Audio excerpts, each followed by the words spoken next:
Hi hello ನಮಸ್ಕಾರ, ಎಲ್ಲರೂ ಚೆನ್ನಾಗಿದ್ರೆ ಅಂತ ಅಂದ್ಕೊಂಡಿದ್ದೀನಿ. ಸೊ ಈ ಚಳಿ ಸೀಸನ್ಗೆ, ಈ ವಿಂಟರ್ ಸೀಸನ್ಗೆ ಒಂದೊಳ್ಳೆ ಫಿಶ್ ರೆಸಿಪಿ ಜೊತೆ ನಾನು ಬಂದಿದ್ದೀನಿ. ಈ ಥರ ನಾರ್ಮಲಾಗಿ ಫಿಶ್ ರೆಸಿಪಿನ ನೀವೆಲ್ಲೂ ತಿಂದಿರ್ಲಿಕ್ಕೂ ಇಲ್ಲ, ಮಾಡಿರ್ಲಿಕ್ಕೂ ಇಲ್ಲ. ಆ ಥರ ಡಿಫ್ರೆಂಟ್ ಆಗಿರೋ ರೆಸಿಪಿ ಇದು. ಸೊ ಇದರ ಹೆಸರು ನಾನು ಲಾಸ್ಟಲ್ಲಿ ಹೇಳ್ತೀನಿ. ಸೊ ಈ ರೆಸಿಪಿ ಮಾಡೋಕ್ಕೆ ನಾನಿಲ್ಲಿ ಆಲ್ರೆಡಿ ಅಂಜಲ್ ಫಿಶ್ ತೊಗೊಂಡು ಅದನ್ನು ಮ್ಯಾರಿನೇಟ್ ಮಾಡಿ ಪ್ರೀವಿಯಸ್ ನೈಟೇ ಫ್ರೀಸ್ ಮಾಡಿಟ್ಟಿದ್ದೆ, ಸೊ ದ್ಯಾಟ್ ನನಗೆ ಪೀಸ್ ಮಾಡೋಕ್ಕೆ ಈಸಿ ಆಗಲಿ ಅಂತ. ನೀವು ಇನ್ಸ್ಟೆಂಟಾಗಿ ತೊಗೊಂಬಂದು ಮ್ಯಾರಿನೇಟ್ ಮಾಡ್ತೀರ, ಅದು okay. Marination very basic: chilli powder, turmeric, ಆಮೇಲೆ ಉಪ್ಪು, ಜಿಂಜರ್ ಗಾರ್ಲಿಕ್ ಪೇಸ್ಟ್ ಅಷ್ಟೇ. ಸೊ ಆ ಥರ ಪೀಸಸ್ ಮಾಡಿದ ನಂತರ ನೆಕ್ಸ್ಟ್ ಏನು ಮಾಡಬೇಕು, ಕಾರ್ನ್ಫ್ಲೋರ್ ಮತ್ತು ಉಪ್ಪು ಹಾಕಿಬಿಟ್ಟು ಈ ಥರ ಕಬಾಬ್ ಮಾಡೋಕ್ಕೆ ರೆಡಿಯಾಗಿರೋ ಥರ ಮಿಕ್ಸ್ ಮಾಡಬೇಕು.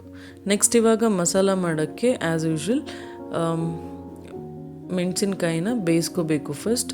ಆನಂತರ ಒಂದು ಸ್ವಲ್ಪ ಕೊತ್ತಂಬರಿ ಬೀಜ, ಒಂದು ಅರ್ಧ ಸ್ಪೂನ್ ಜೀರಿಗೆ, ಅರ್ಧ ಸ್ಪೂನ್ ಸೋಂಫ್, ಒಂದು ಸಣ್ಣ ಇಂಚು ಈರುಳ್ಳಿ, ಆಮೇಲೆ ಒಂದೆರಡು ಎಸಳು ಬೆಳ್ಳುಳ್ಳಿ, ಆಮೇಲೆ ಹುಳಿ, ಇಷ್ಟನ್ನು ಹಾಕಿಬಿಟ್ಟು ಮಸಾಲ ಮಾಡ್ಕೋಬೇಕು. ನೆಕ್ಸ್ಟ್ ಇವಾಗ ನಾವಲ್ಲಿ ಫಸ್ಟ್ ಏನು ಮ್ಯಾರಿನೇಟ್ ಮಾಡಿದ್ವಲ್ಲ ಅದನ್ನು ಇವಾಗ ಫ್ರೈ ಮಾಡ್ಕೋಬೇಕು. ಫ್ರೈ ಮಾಡಿ ಈ ಥರ ಸೈಡಲ್ಲಿ ಎತ್ತಿಟ್ಕೊಳ್ಳಿ. ಇಲ್ಲಿಗೆ ಅರ್ಧ ಕೆಲಸ ಮುಗಿಯುತ್ತೆ. ನೆಕ್ಸ್ಟ್ ಇವಾಗ ಒಂದು ಕಡಾಯಿ ಇಟ್ಕೊಳ್ಳಿ. ಅನಂತರ ಅದಕ್ಕೆ ಎಣ್ಣೆ ತುಪ್ಪ ಕಾಂಬಿನೇಷನ್ ನಾನು ಯಾವತ್ತೂ ಹೇಳೋ ಥರ ತುಂಬಾ ಚೆನ್ನಾಗಿರುತ್ತೆ ಈ ಕಾಂಬಿನೇಷನ್. ಆ್ಯಂಡ್ ಅದಾದ ನಂತರ ಒಂದು ಅರ್ಧ ಸ್ಪೂನಷ್ಟು ಬಡ್ ಸೊಪ್ಪು ಹಾಕ್ಕೊಳ್ಳಿ. ನೆಕ್ಸ್ಟ್ ಸಣ್ಣದಾಗಿ ಹೆಚ್ಚಿಟ್ಕೊಂಡಿರುವಂತಹ ಬೆಳ್ಳುಳ್ಳಿ, ಆಮೇಲೆ ಕೆಂಪು ಮೆಣಸು ಏನಿರುತ್ತಲ್ಲ ಅದನ್ನು ಕಟ್ ಮಾಡಿ ಹಾಕಿ. ಈ ಬೆಳ್ಳುಳ್ಳಿ ಮತ್ತು ಕೆಂಪು ಮೆಣಸು ಕಾಂಬಿನೇಷನ್ ಈ ಪರ್ಟಿಕ್ಯುಲರ್ ರೆಸಿಪಿ ಹೈಲೈಟ್. ಅದು ಚೆನ್ನಾಗಿ ಫ್ರೈ ಆಗಲಿ. ನಂತರ ನೀಟಾಗಿ ಚೆನ್ನಾಗಿ ಕಟ್ ಮಾಡಿಕೊಂಡಿರುವಂತಹ ಈರುಳ್ಳಿನ ಹಾಕಿ ಬಾಡಿಸ್ಕೊಳ್ಳಿ. ಆಮೇಲೆ ಕರಿಬೇವನ್ನು ಹಾಕಿಬಿಟ್ಟು ಚೆನ್ನಾಗಿ ಅದು ಗೋಲ್ಡನ್ ಬ್ರೌನ್ ಆಗೋ ತನಕ ಫ್ರೈ ಮಾಡಬೇಕು. ಇದಾದ ನಂತರ ನಾವೇನು ಮಸಾಲ ಆವಾಗಲೇ ಗ್ರೈಂಡ್ ಮಾಡಿ ಇಟ್ಕೊಂಡಿದ್ವಲ್ಲ ಅದನ್ನು ಇವಾಗ ಇದಕ್ಕೆ ಮಿಕ್ಸ್ ಮಾಡಿ ಚೆನ್ನಾಗಿ ಬಾಡಿಸ್ಕೋಬೇಕು.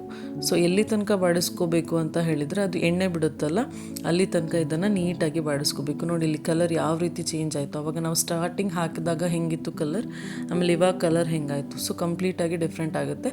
ಸ್ವಲ್ಪ ನೀರು ಹಾಕ್ಕೊಳ್ಳಿ, ಬಿಕಾಸ್ ನಾವು ಲಾಸ್ಟಲ್ಲಿ ಫಿಶ್ ಆ್ಯಡ್ ಮಾಡೋಕ್ಕಿರೋದ್ರಿಂದ ಇದಿನ್ನೂ ಸ್ವಲ್ಪ ನೀರಾಗಿ ಮತ್ತೆ ಅದು ಡ್ರೈ ಆದರೆ ಇನ್ನೂ ಚೆನ್ನಾಗಿರುತ್ತೆ.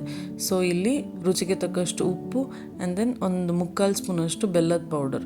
ನಿಮ್ಗೇನಾದರೂ ಅದ್ರಲ್ಲಿ ಸ್ವೀಟ್ ಫ್ಲೇವರ್ ಇಷ್ಟ ಇಲ್ಲ ಹೇಳಿದರೆ ನೀವು ಸ್ಕಿಪ್ ಮಾಡ್ಬೋದು, ಆದರೆ ಮೈ ಸಜೆಷನ್ ಆ್ಯಡ್ ಮಾಡಿ, ಟೇಸ್ಟ್ ಚೆನ್ನಾಗಿರುತ್ತೆ.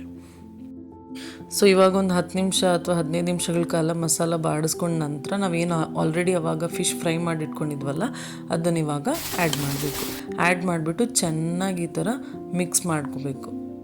ಇಲ್ಲಿ ನೋಡಿ ಎಷ್ಟು ಸೂಪರಾಗಿ ಕಾಣ್ತಾ ಇದೆ ಅಂತ. ಸೊ ಈ ಥರ ಚೆನ್ನಾಗಿ ಒಂದು 5 ನಿಮಿಷಗಳ ಕಾಲ ಮಿಕ್ಸ್ ಮಾಡಬೇಕು. ಆ್ಯಂಡ್ ದೆನ್ ಅದೇ ಥರ ಸೆಟ್ ಆಗಕ್ಕೆ ಬಿಡಬೇಕು.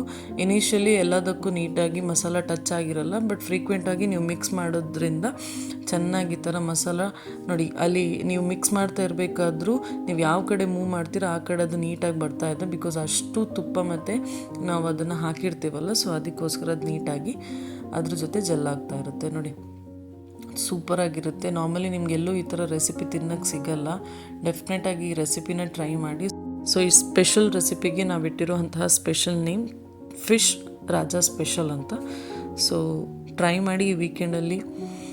ನೀವು ಅನ್ನದ ಜೊತೆನೂ ಇದನ್ನು ತಿನ್ಬೋದು, ನೀರು ದೋಸೆ ಜೊತೆ ತಿನ್ಬೋದು, ಅಥವಾ ನಿಮ್ಗೇನಾದರೂ ಚಪಾತಿ ಇಷ್ಟ ಅಂದರೆ ಚಪಾತಿ ಜೊತೆನೂ ತಿನ್ಬೋದು, ಏನೂ ಪ್ರಾಬ್ಲಮ್ ಇಲ್ಲ.